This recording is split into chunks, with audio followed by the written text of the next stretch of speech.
नमस्कार. मी सहाय्यक प्राध्यापक नकुल खवले, श्री संत गजानन महाविद्यालय खर्डा, FY BA या वर्गासाठी सामान्य जनरल या जो आपण विषय घेतलेला आहे, सर्व महाविद्यालयांमधील राज्यशास्त्र विषयाच्या सर्व विद्यार्थ्यांचं मी या ऑनलाईन लेक्चरमध्ये आपल्या सर्वांचं मनपूर्वक मी स्वागत करतो. राज्यशास्त्र हा विषय तसा पाहिलं तर सर्वात जास्त रुची असणारा, अनेकांचा त्यामध्ये इंटरेस्ट असणारा हा विषय आहे.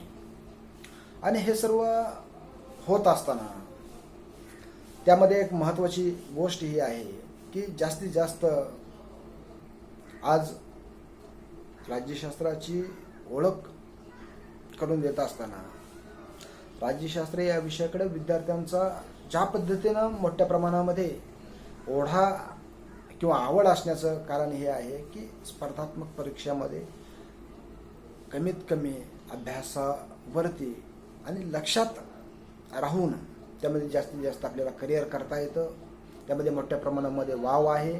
ही एक जमेची बाब, हा एक महत्त्वाचा बेस धरून सुद्धा या राज्यशास्त्र विषयाकडे अनेक विद्यार्थी येत असतात. त्यामध्ये अनेक पुढे जाऊन यामध्ये वेगवेगळ्या क्षेत्रामध्ये करिअर करण्याची सुवर्णसंधी आहे. जर्नलिझम असेल, राजकीय निवडणुकांमध्ये असणारा प्रत्यक्ष अप्रत्यक्ष सहभाग असेल, निवडणुकांचं सर्वेक्षण असेल, वेगवेगळ्या आमदार खासदार त्यांचं PAच्या संदर्भामधील असतील, PS च्या संदर्भामधील असतील, राजकीय स्तंभलेखन करण्याच्या संदर्भामध्ये असेल, असे वेगवेगळ्या घटकांमध्ये राज्यशास्त्राचे विद्यार्थी मोठ्या प्रमाणामध्ये सहभागी होत असतात आणि त्यातून त्यांना एक करिअरची संधी उपलब्ध होते. यातूनच पुढे जात असताना लॉमध्ये सुद्धा चांगल्या पद्धतीचं एक त्यांना वाव या विषयातून मिळू शकतो, एक वेगळी दिशा मिळू शकते. आणि त्यामुळं मी या लेक्चरच्या संदर्भामध्ये आपला अधिकचा वेळ न घेता प्रत्येक तासामध्ये प्रत्येक वेळेस राज्यशास्त्रातून वेगवेगळ्या असणाऱ्या संधी कोणकोणत्या आहेत ते मी आपणास निश्चितपणे आपल्याला सांगेन की जेणेकरून तुम्हाला तुमच्या भावी आयुष्यामध्ये त्याचा निश्चितपणे फायदा होईल. सावित्रीबाई फुले पुणे विद्यापीठ पुणे यांनी 2019 पासून CBCS पॅटर्न या ठिकाणी त्याचं इम्प्लिमेंटेशन केलेलं आहे, तो लागू केलेला आहे. त्यामुळंच त्याला अनुसरूनच सर्व महाविद्यालयांमध्ये सेमिस्टर पद्धत व CBCS पॅटर्न हा लागू झालेला आहे. आपल्या महाविद्यालयामध्ये जनरल या विषयामध्ये राज्यशास्त्र हा विषय आहे आणि यामध्ये आपण यावर्षी अभ्यासासाठी जो विषय घेतलेला आहे तो म्हणजे भारतीय राज्यघटनेची ओळख. कारण प्रत्येक व्यक्तीला भारतीय राज्यघटनेविषयी ज्ञान असणं आवश्यक आहे. आपण ज्या देशामध्ये राहतो, आपण ज्या भागामध्ये राहतो, त्या भागातील त्या देशातील कायदे असतील, त्यातील नियम असतील, नियमावली असेल, एक जीवन जगण्याची जी पद्धत आहे आणि त्या पद्धतीच्या सर्व अंगांनी किमानभूत आधारभूत माहिती तरी असणं हे आवश्यक आहे. एक चांगला नागरिक म्हणून, एक आदर्श नागरिक म्हणून वावरत असताना एक त्याचे कर्तव्य आहे, एक जबाबदारी आहे. आणि त्यामुळं राज्यघटनेचं पायाभूत ज्ञान किंवा आवश्यक जे काय घटक आहेत हे तरी आपल्याला माहिती पाहिजे, त्याची जाणीव असली पाहिजे. आणि त्या दृष्टिकोनातून आपण भारतीय राज्यघटनेची ओळख हा पेपर सावित्रीबाई फुले पुणे विद्यापीठाने यावर्षी ठेवलेला आहे. आणि त्या दृष्टिकोनातून आपण वेगवेगळ्या प्रकरणांमध्ये वेगवेगळ्या अँगलने वेगवेगळ्या घटकांची प्राथमिक माहिती असेल, काही बाबतींमध्ये सविस्तर माहिती असेल, आपण ती त्या प्रकरणांच्या अनुषंगाने अभ्यासूयात. सेमिस्टर फर्स्टमध्ये हे दुसरं वर्ष आहे सेमिस्टर पॅटर्न CBCS. तरी या पॅटर्नमध्ये सेमिस्टर प्रथममध्ये 4 टॉपिक ठेवले गेलेले आहेत. पहिला टॉपिक हा ठेवलेला आहे की भारतीय राज्यघटनेची पार्श्वभूमी. दुसरं प्रकरण यामध्ये आहे की मूलभूत कर्तव्ये, राज्याच्या धोरणाची मार्गदर्शक तत्वे आणि मूलभूत कर्तव्ये. तिसरा टॉपिक आहे संघराज्यवाद आणि चौथा जो टॉपिक जो आहे तो आहे घटनादुरुस्ती. या 4 घटकांच्या अंतर्गत, या मुद्द्यांच्या अंतर्गत वेगवेगळे त्यांचे सब टॉपिक करण्यात आलेले. त्यामधील पहिला जो आहे तो म्हणजे आपण पहिल्या प्रकरणांकडे सुरुवातीला येऊयात. पहिलं प्रकरण भारतीय राज्यघटनेची ओळख आणि यामध्ये भारतीय राज्यघटनेची असणारी ऐतिहासिक पार्श्वभूमी. आता हिस्टॉरिकल राज्यघटनेची जी निर्मिती होते आणि त्याची ऐतिहासिक पार्श्वभूमी नेमकी काय आहे. कारण कोणतीही देशाची राज्यघटना ही काही एकाएकी आणि सहजासहजी कधी तयार होत नाही. त्याला एक प्रदीर्घ अशा पद्धतीचा संघर्षमय त्याला इतिहास लाभलेला असतो. त्यामध्ये अनेक परिवर्तन होतात. काळानुसार त्यामध्ये अनेकदा बदल केला जात असतो आणि त्या बदलानुसार त्यामध्ये सातत्याने ही परिवर्तनीय घटना राहत असते आणि तीच भारतीय राज्यघटनेच्या संदर्भामध्ये सुद्धा आपण पाहूया आहे.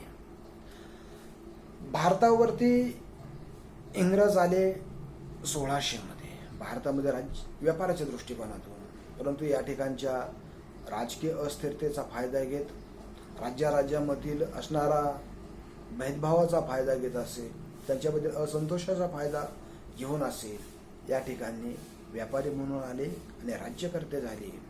हे इथपर्यंतचे ह्या सर्व गोष्टी आपण अनेकदा अभ्यासलेल्या आहेत, पाहिलेल्या आहेत, माहिती आहेत. त्यामुळं या सर्व गोष्टींमध्ये मी डिटेल सखोलमध्ये जाण्याची या ठिकाणी आज तरी आवश्यकता नाही. आवश्यकतेनुसार आपल्या प्रश्नानुसार त्यामध्ये मी आपणास माहिती देत राहीन.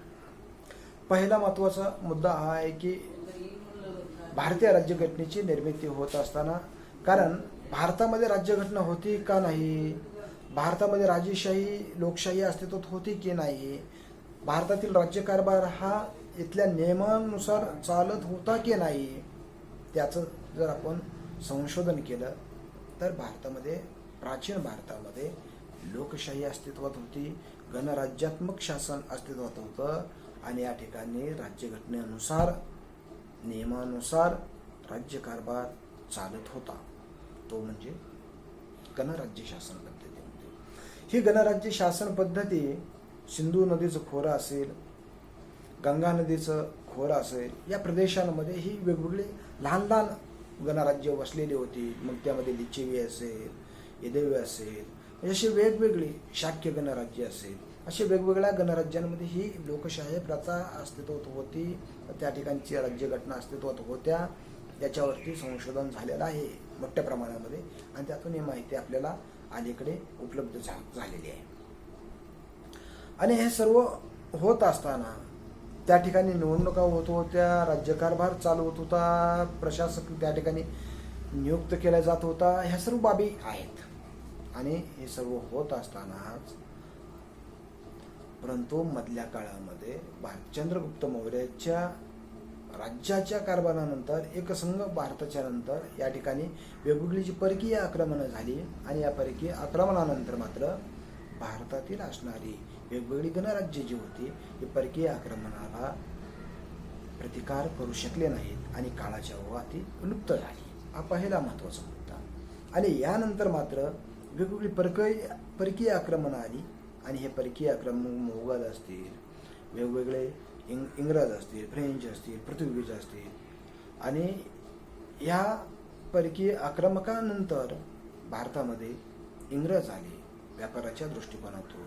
पहिल्यांदा पोर्तुगीज आले, या ठिकाणी आले आणि 1600 मध्ये या ठिकाणी ब्रिटिश ईस्ट इंडिया कंपनीची स्थापना होऊन ते भारतामध्ये व्यापाराच्या दृष्टिकोनातून समुद्रमार्गे या ठिकाणी आले आणि या ठिकाणच्या वेगवेगळ्या राजकीय अस्थिरतेचा फायदा घेऊन, राजकीय परिस्थितीचा फायदा घेऊन या ठिकाणी त्यांना आपलं राजकीय बस्तान बसवण्याच्या दृष्टिकोनातून या ठिकाणी बसवलं गेलं आणि ब्रिटिशांनी या ठिकाणी केवळ आम्ही व्यापारासाठी आलेलो नाही आहेत, तर आम्ही या ठिकाणचं राज्यकारभार करण्यासाठी आलेलो आहोत. आणि या ठिकाणच्या वेगवेगळ्या प्रत्यक्ष आणि अप्रत्यक्ष प्रथम सहभाग घेतला गेला आणि त्यानंतर मात्र प्रत्यक्ष राज्यकारभारच हाती घेण्याची जी प्रक्रिया ब्रिटिशांनी राबवली गेली, त्या ठिकाणावरून तो राज्यकारभार घेत असताना या ठिकाणी खऱ्या अर्थाने राज्यकारभारासाठी केल्यानंतर या ठिकाणी नियमावली, मग ती प्रशासनाच्या दृष्टिकोनातून असेल,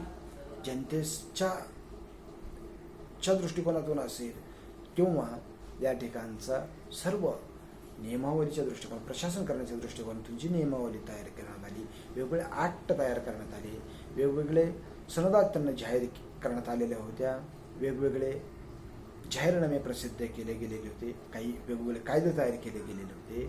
आणि हाच सर्व दस्तऐवज भारतीय राज्यघटनेच्या निर्मितीसाठी सहाय्यभूत ठरला गेलेला होता. त्याचे आपल्याला 2 भागामध्ये वर्गीकरण करता येईल. एक पहिला भाग हा आहे, तो म्हणजे ब्रिटिश ईस्ट इंडिया कंपनी अंतर्गत केलेले वेगवेगळे कायदे, आणि दुसरा भाग आहे तो म्हणजे ब्रिटिश पार्लमेंट अंतर्गत केलेले वेगवेगळे कायदे. आता याच्यामध्ये पहिला घटक, ओके बोला सर. काय म्हणतात